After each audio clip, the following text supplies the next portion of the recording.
Statistics. Do you trust them? Or is it a matter of lies, damned lies, and statistics? In this wrap-up of the statistics of statins, I'm going to explore whether using these statistics about risk and risk reduction is really the right approach. Stay tuned.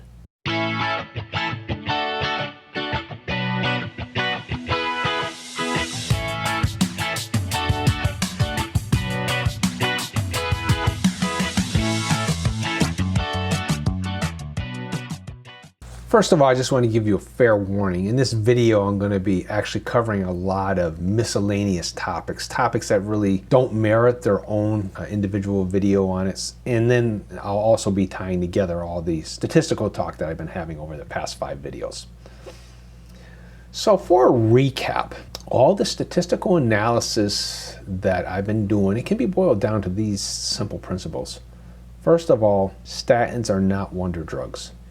If somehow you could know it was preordained that if you didn't take statins you were going to have a heart attack, you could take them for 30 years and the chances are greater that you're still going to have that heart attack than not.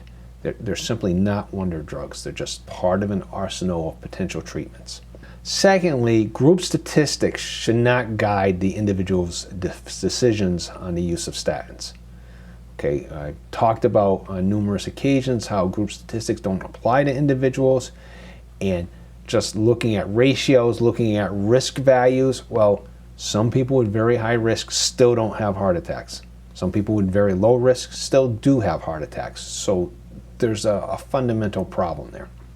Third, the causal relationship between cholesterol levels and health risk. It's not as simple as it's been made out. You see commercials all the time. You know, HDL is the good cholesterol, LDL is the bad cholesterol. Take this drug and it's going to raise your HDL or lower your LDL. And it's not always statins. There are other drugs out in the market that have some of these same effects. Okay, I'd like to address a topic that I call correlative statistics. And I have this conjecture. The connection between the various indicators in cardiovascular event risk is not always causal, and it's more often just a correlation or correlative, as I say here. And it may be a combination of both. For example, triglycerides to HDL ratio. That's one that a lot of people bring out and talk about. But does the low ratio cause the lower risk? Well, this ratio is actually a good reflection of your level of insulin resistance. The lower your insulin resistance, in other words, the higher your insulin sensitivity, the lower your risk. And the insulin sensitivity that causes both the ratio to be good and the risk to be low. So it's a correlation, but it's not a causation. Remnant cholesterol, well, I'm sure there's a bit of causation there along with the correlation, because remnant cholesterol truly is the ugly cholesterol. Your lipid profile, well, I'm going to get to that on the next slide because there are some complexities in there and I probably oversimplified them in an earlier part of our presentation, so I just want to go into it in a little more depth. Inflammation. A lot of doctors actually believe that statins act as a mild anti-inflammatory, and that's why there seems to be a benefit from taking them, and that's got nothing to do with cholesterol. Now, that's not a popular position, and I'm not going to go into whether that's right or wrong. That's not something that I'm qualified to really comment on. I have an opinion, but I'm not going to share that at this particular time. And then type 2 diabetes or pre-diabetes. There's actually a relationship there that I think the mainstream medical community is catching on to, but it really hasn't been emphasized enough. So now I want to talk about biased clinical studies. Earlier I had shown this chart and I'd said that it seems from this data that total cholesterol levels of 200 is about the sweet spot for cardiovascular mortality. And if you start to go below 200, mortality goes up. Well, it doesn't go up strongly from this data set, and it's indeed within the margin of error that it could continue to go down. So in other words, this data set really doesn't refute the contention that lower cholesterol levels lower your CVE mortality. Now, all-cause mortality, that chart I think did pretty much show that the lower the cholesterol, the worse the all-cause mortality. But in the case of CVE mortality, which is what we're talking about now, this particular study doesn't really carry as much weight as maybe I appeared to give it in the earlier presentation. For one thing, we don't know, well, we do know the size of the population, but we would have to study the characteristics of the population. Is it too homogeneous and a population that doesn't apply to us? That's a possibility. So we're just going to be careful about those things. Now, I believe that some clinical studies, sometimes they seem to be set up maybe with an unconscious bias, but sometimes I can't imagine that it could be unintentional to kind of refute an opponent's position by setting up a straw man and actually refuting something else. And I'm going to give 3 examples of that. There is a group of physicians and others who advocate the use of blood glucose monitors in the management of type 2 diabetes. And this is something where you train the patient what to look out for, when to take blood glucose measurements, and how to determine what foods cause spikes in blood glucose for the individual, so they'll know what foods to avoid or what foods to take in moderation. So it's an intelligent approach to it. Well, there was a clinical study that was put together that showed that they made absolutely no difference in the management of type 2 diabetes. But what happened was the control group, of course, wasn't taking any measurements, and the other group was simply told, take your measurement every morning. Nothing more subtle than that, nothing more nuanced than that, just take a measurement in the morning. And when they compared the groups at the end, their HbA1c levels had not changed significantly in either group. Well, that's a straw man. That is a waste of a study, because that's not what people are advocating when they say use a blood glucose monitor to manage your type 2 diabetes. So that was a nonsense study. Another one is a lot of the studies that come out studying the effectiveness of the low-carb diets. Either they're talking about weight loss or they're talking about management of other conditions such as, again, type 2 diabetes. And quite often, they'll say, oh, there was no difference. And then you find that, well, it was run for 4 weeks. Well, a dietary change isn't going to affect your health that much in 4 weeks. Or more often, I find that you look at what they defined as a low-carb diet. Now, the people who advocate these low-carb diets are saying avoid sugars, avoid starches, carbohydrates other than maybe fiber should constitute only 10% of your total calories of your diet. That's a low-carb diet. They'll be calling in these studies 40 or 50 or even 60% of calories from carbohydrates, of daily calories from carbohydrates, and say that's a low-carb diet that we tested. That's not a low-carb diet. Again, they've ignored what the advocates are pushing, and I'm not taking a position on that at this time, whether they're right or wrong. It's just that their position is this: a low-carb diet is defined as less than 20% or less than 10% or whatever it is. And these studies don't even test that. And now one more pertinent to us is statin side effects. They will run a study where they alternate people between taking statins for a week and getting off statins for a week and see what side effects they report. And they'll say, oh, see, you reported a lot of side effects when you were actually on a placebo, because it would be blinded to the person taking them. They didn't know whether they're getting a placebo or not. Well, that's ridiculous, because statin side effects, they're not always instantaneous. There can be lags. I mean, a 1-week study, you need to give them time to get off. There can actually be withdrawal symptoms. Some people deny this. Some people who are statin haters even deny this, say, no, there's never any withdrawal effects. That's not true. I'm going to give, at least in my case, in a later video, that there are these withdrawal effects. So this just muddied the waters and confused the matter. So this is a problem that we have with biased clinical studies trying to prove a favored viewpoint. And they're not supposed to do that. They're supposed to be designed that they don't do that, but it happens. Another problem we have is what I call a dose of invective. When there are differing viewpoints, attacking your opponent with ad hominem attacks, for example, or abusive, degrading language. Here's an example. There is a website out there, and on one of their online articles, they use this language. Like many quackery arguments, there is often a sliver of evidence on which to serve a feast of fantasy. This was actually attacking people who had actually published in the British Medical Journal, which is a prestigious journal, a position that they didn't like. As soon as I read this, I said, I don't even care what these people have to say, because they're doing the attack and the belittling and not understanding that maybe there are some subtleties. Now, that doesn't mean they're wrong. It just means they're rude. they could actually be right, but how much better would it be for the conversation if they had worded it like this? Like many mistaken arguments, there is often evidence offered that is used beyond what can be justified by the data. I think that's a fairer statement of their position without this emotional language that they use about quackery and a feast of fantasy. I mean, that was just, I looked at the names of the people who they were attacking, and yeah, some of them are controversial figures.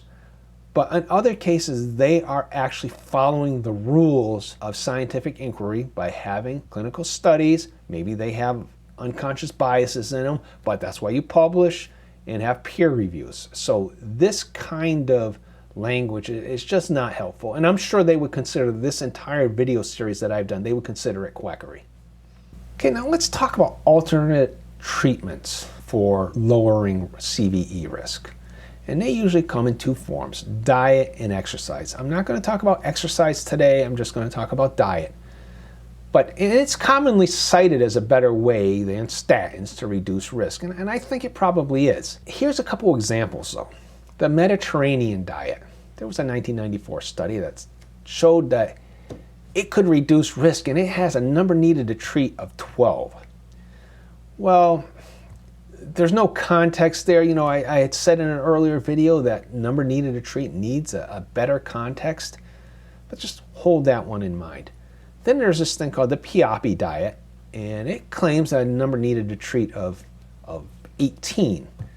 And they actually did make a comparison. They said the same group would be, the number needed to treat for statins would be 39. Okay, let's just assume that context is correct.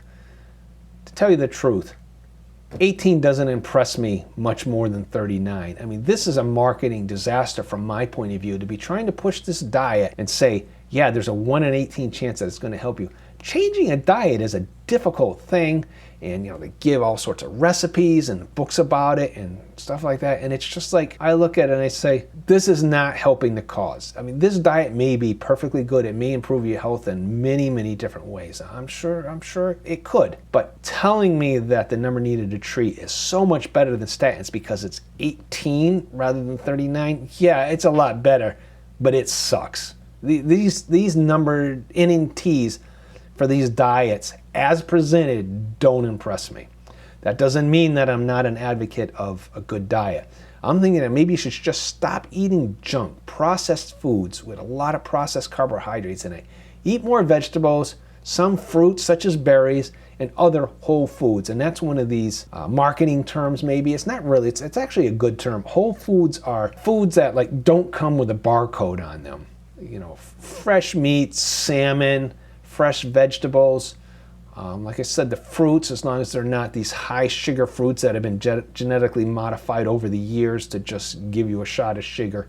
So that's actually something that I can do, because I'm not talking about having new recipes. I'm talking about just changing the ingredients into what goes into my meals. And that's something that I actually have done. So there's a fundamental problem with the use of all these indicators though, and that is that they take a snapshot in time to estimate risk. And that approach ignores an individual's medical history. For example, this chart here is a graphing over time of my triglycerides to HDL ratio.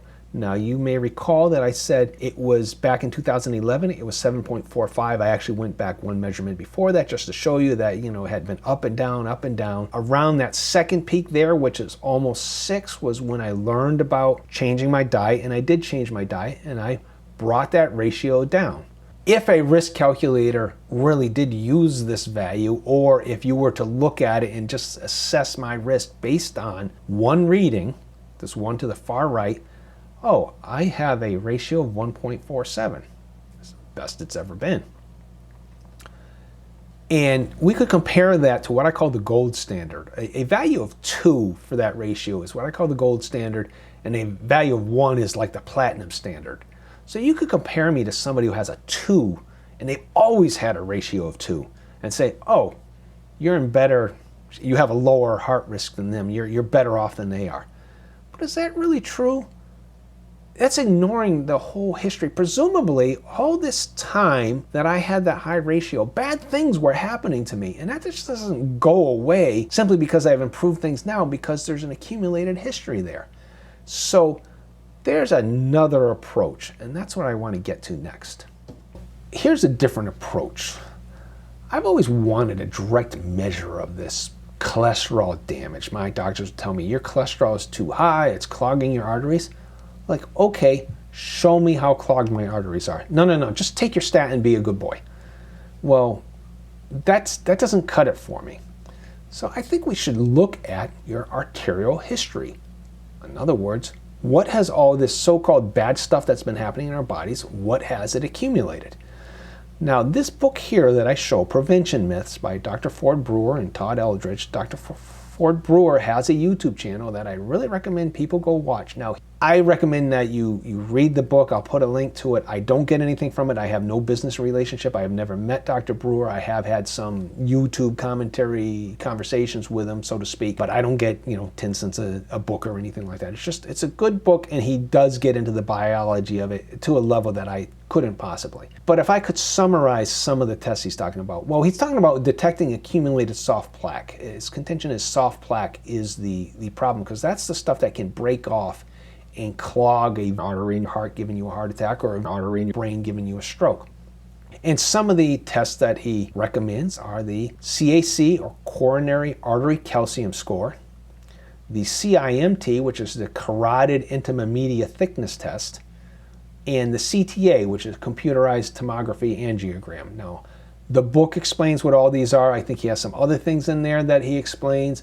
I think he does go into high sensitivity CRP, which is a blood test, which is more of a snapshot, but it may be a good indicator that maybe these other things should be looked at. So that is the better approach to determine whether or not you've got a problem. Dr. Brewer is a statin hater, he claims, but he will prescribe them in very low doses in these circumstances where it seems like it may help to stabilize the soft plaque. So I suggest you go out and get this book. It's not that expensive. You can get it on Amazon. So as usual, ask you to do the 5 things that help out the YouTube channels. And if you haven't seen this video, I recommend you take a look at it now. Thanks for listening.